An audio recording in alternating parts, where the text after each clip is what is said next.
Madame la Contrôleure générale, merci pour ce rapport et puis pour votre venue à l'Assemblée nationale. C'est toujours extrêmement important de vous entendre. Je ferai 2 observations et 2 questions rapides. La première observation, c'est que je souscris à ce que vous avez dit sur la loi Asile et en particulier sur l'extension donc de la rétention qui passe de 45 à 90 jours, avec cette inquiétude qu'elle va être appliquée à un moment où les centres de rétention n'auront pas encore pu faire l'objet d'aménagements, alors que ces aménagements sont absolument indispensables si on veut maintenir les personnes en rétention sur une durée de 90 jours.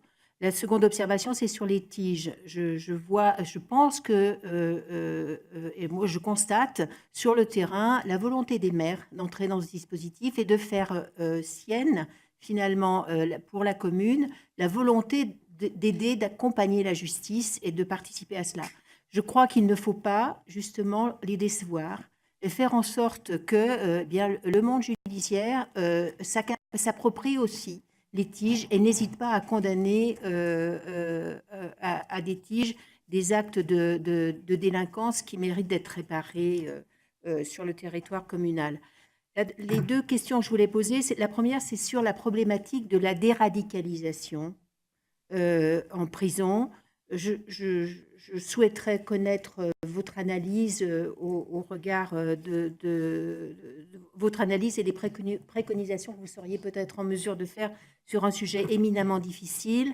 Et ma deuxième question, c'est sur la formation.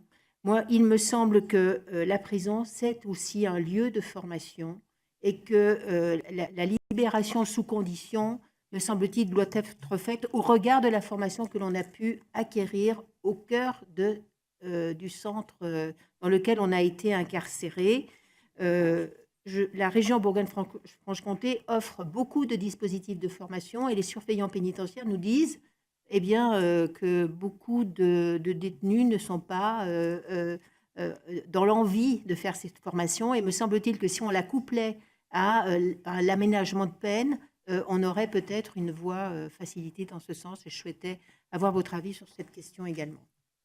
Je vous remercie. Monsieur Vincent Bru.